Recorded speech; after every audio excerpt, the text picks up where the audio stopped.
Hola, ¿me extrañaban?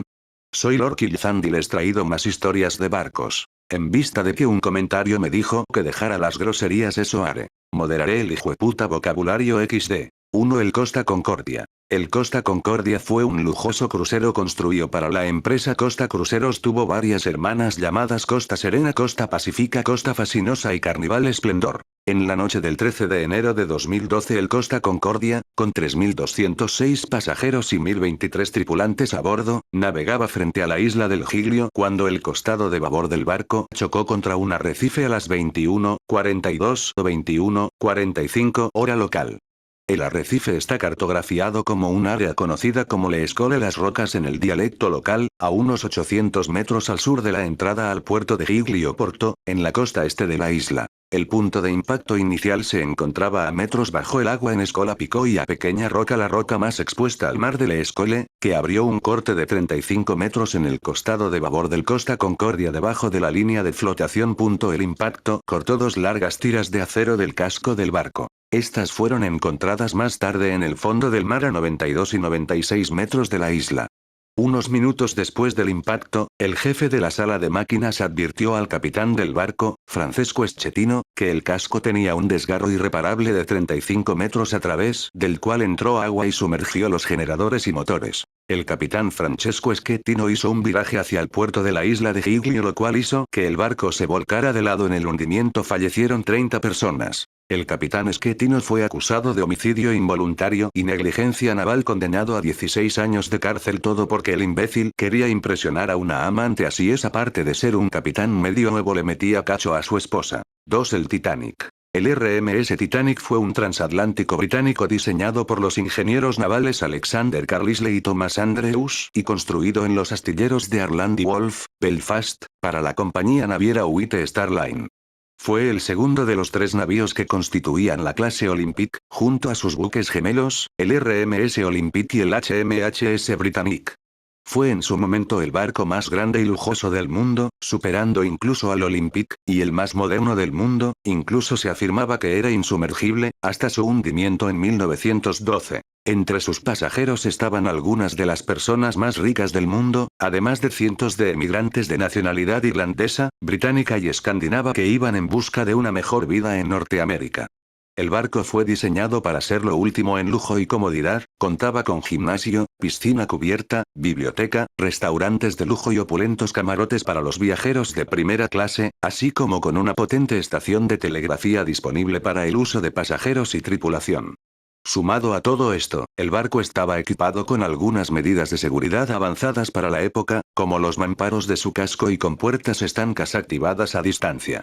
Sin embargo, estas medidas resultaron insuficientes, ya que solo portaba botes salvavidas para 1.178 personas, poco más de la mitad de las que iban a bordo en su viaje inaugural y un tercio de su capacidad total de 3.547 personas. Tras zarpar de Southampton el 10 de abril de 1912, el Titanic recaló en Cherburgo, Francia, y en Queenstown, actual Co., en Irlanda, antes de poner rumbo al Océano Atlántico.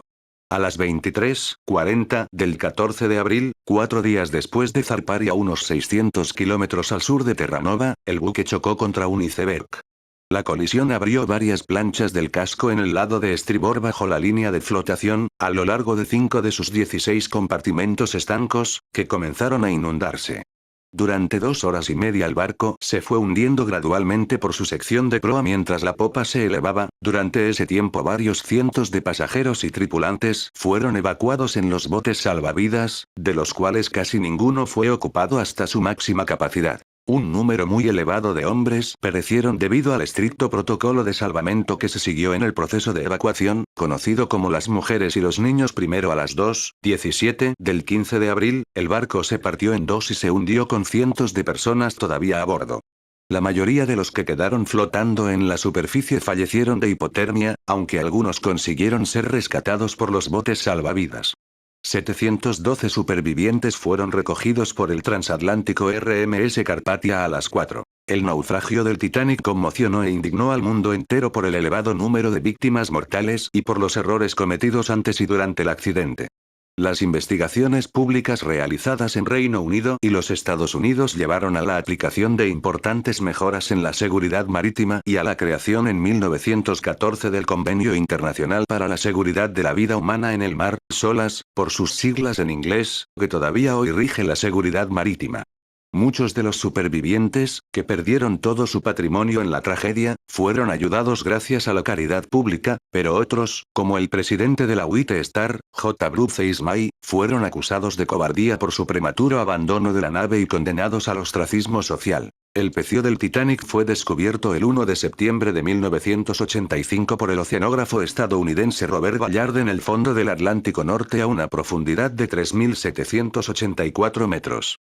Los restos están muy dañados y sufren un progresivo deterioro, pero, desde el descubrimiento, han sido recuperados miles de objetos del barco, a través de numerosas expediciones, y estos actualmente se encuentran exhibidos en numerosos museos del mundo. Básicamente fue presentado como la puta maravilla para luego ser hundido en menos de 3 horas. Patético. 3. El Bismarck. El Bismarck fue el primero de los 2 acorazados de la clase Bismarck de la Marina de Guerra alemana, la Kriegsmarine, durante la Segunda Guerra Mundial.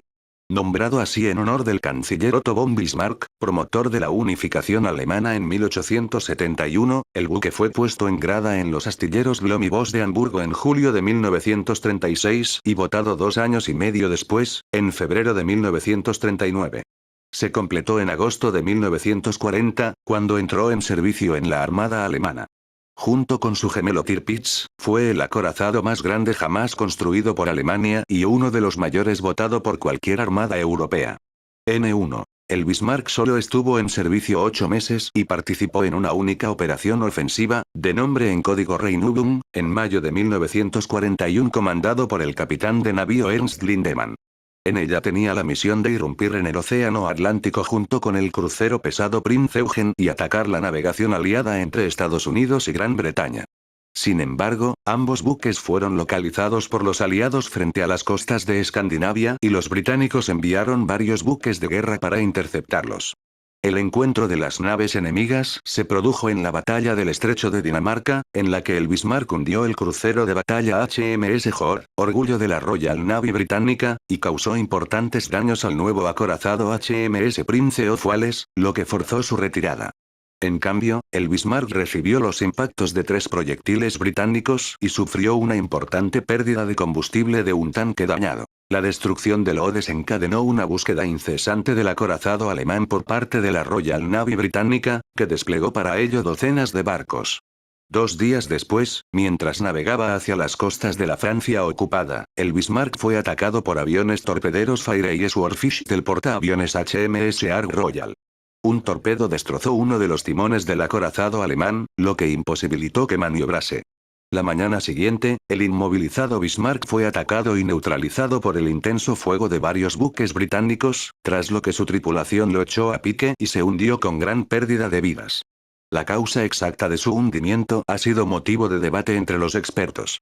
El pecio del acorazado fue descubierto en junio de 1989 a una profundidad de 4.791 metros por una expedición dirigida por el oceanógrafo Robert Ballard. Eso les pasa a los HP alemanes por ser unos come mierda. Bueno en esos tiempos. 4. El SS America. El SS America fue un lujoso transatlántico de la compañía naviera estadounidense United States Lines construido en 1940. Fue considerado el mayor buque de pasajeros jamás construido en los Estados Unidos. Hasta entonces. Tuvo muchos nombres desde su construcción hasta su naufragio en 1994. Con 49 metros de eslora menos que el RMS Titanic, fue uno de los barcos más grandes y lujosos de Norteamérica. Fue diseñado por el afamado ingeniero naval estadounidense William Francis Gibbs, de la firma Gibbs y Cox, construido para la compañía United States Lines y patrocinado por la primera dama estadounidense, Eleanor Roosevelt. Su construcción fue realizada a base de bronce y aluminio. Navío de modernas líneas y casi gemelo del SS United States, no resultó sin embargo tan veloz como este último, faltándole más de 10 nudos para homologarlo. Lo propulsaban 2 turbinas de vapor que desarrollaban una potencia de 34,000 caballos y obtenían una velocidad máxima de 24,5 nudos. Medía 220,8 metros de eslora y 28,7 metros de manga. Desplazaba 35,440 toneladas, con una capacidad de 1046 pasajeros y una tripulación de 643 hombres. Fue bautizado por Eleanor Roosevelt el 31 de agosto de 1939, ante 30,000 espectadores. Sin embargo, debido a la Segunda Guerra Mundial, el viaje inaugural fue pospuesto al 10 de agosto de 1940. Reconvertido a causa de la Segunda Guerra Mundial, fue reclutado y rebautizado como West Point en 1941. Tenía espacio para transportar a 8.000 soldados. El 15 de junio de 1941 tocó el océano en su nueva etapa. De 1941 a 1945 realizó unos 60 viajes de traslado, contabilizándose 483.000 soldados evacuados y 350.000 millas recorridas. Al terminar la guerra, el buque fue devuelto a sus propietarios SS America, 1940. Después de la guerra fue restaurado y restituido con su lujo original. El 14 de diciembre de 1946 realizó su verdadero viaje inaugural. El recorrido se llevó a cabo entre Nueva York, Cove Labre y Southampton. De 1946 a 1964 el buque cruzó el Océano Atlántico varias veces, hasta que los aviones comerciales fueron desplazando gradualmente a los cruceros. Finalmente, en 1964, fue retirado del servicio. La naviera griega Chandris Lines lo adquirió en octubre de 1964 y lo rebautizó como SS Australis. Fue modernizado, ampliado y puesto en servicio para transportar a emigrantes y turistas. En esta nueva etapa tenía capacidad para 2.300 pasajeros. Realizó su primer viaje en 1965 y transportó a un total de 300.000 pasajeros. Fue sucesivamente vendido y rebautizado como SS Italis y SS Alferdos, dejándolo sin mantenimiento por espacio de 16 años, lapso en que sus máquinas se tornaron inservibles. En 1993, en el puerto griego de El Pireo, el barco estaba fuera de servicio por el mal estado de sus máquinas. Sus reparaciones resultaban onerosas respecto al valor del navío. En 1993 fue comprado por un armador tailandés por $2 millones para reconvertirlo en hotel flotante de lujo en Bangkok. Para ello, fue nuevamente rebautizado como American Star. Para su traslado fue tomado a remolque por un remolcador oceánico ucraniano. Sufrió una fuerte tormenta el 15 de enero de 1994 en las Islas Canarias, cuando era remolcado por el barco ucraniano Neftegaz 67, con sus hélices ya desmontadas y colocadas en la cubierta.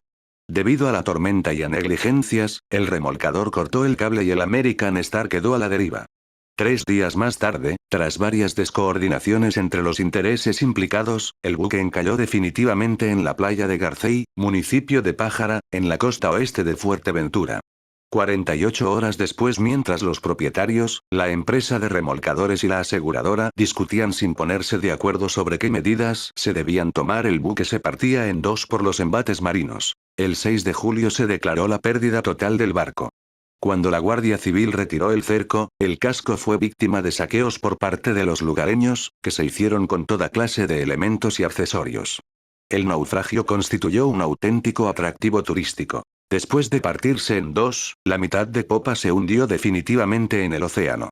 La otra mitad, la de proa, permaneció en la playa reconocible y era conocida como un barco fantasma. En 2007, la proa se destruyó definitivamente. En 2013, el pecio ya no era visible en Google Maps. Ayuda Bancolombia me quiere embargar la casa. 5 RMS Taileur. El Taileur fue diseñado por William Renier de Liverpool y construido para sus propietarios, Charles Moore y Company.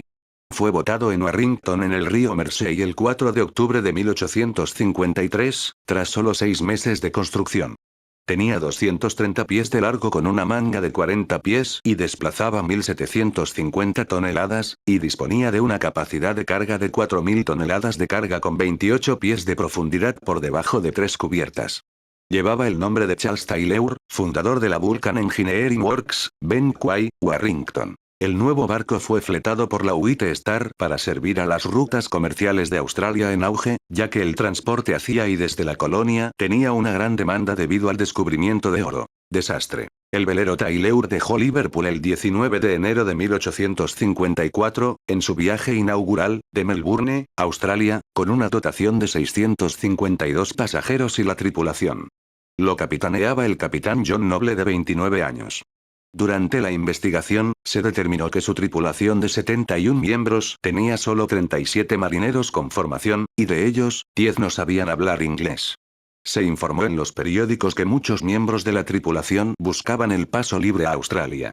La mayor parte de la tripulación sobrevivió. Su compás no funcionaba correctamente debido al casco de hierro. La tripulación pensaba que navegaban al sur a través del mar de Irlanda, pero en realidad estaban viajando hacia el oeste hacia Irlanda. El 21 de enero de 1854, dentro de las 48 horas de navegación, el Tayleur encontró un banco de niebla y una tormenta, dirigiéndose directamente a la isla de Lambay. El timón era demasiado pequeño para el tonelaje de la embarcación, por lo que no pudieron virar alrededor de la isla. El aparejo también era defectuoso. Las cuerdas no habían sido adecuadamente estiradas, por lo que tomaron holgura, haciendo casi imposible el control de las velas. A pesar de lanzar ambas anclas, tan pronto como se avistaron las rocas, encallaron en la costa este de la isla de Lambia, a unos 5 kilómetros de la bahía de Dublín. Hubo 4 investigaciones oficiales. La investigación realizada en Malaide. La realizada por la Junta de Investigación del Comercio bajo el capitán Walker. La investigación del Ministerio de Marina Sr. Grantham, inspector de buques de hierro. Y la realizada por la Junta Marítima de Liverpool bajo el mando del capitán Noble. Hay contradicciones entre estas investigaciones. El número de vidas perdidas varían, al igual que los números dados en cuanto a las personas que estaban a bordo.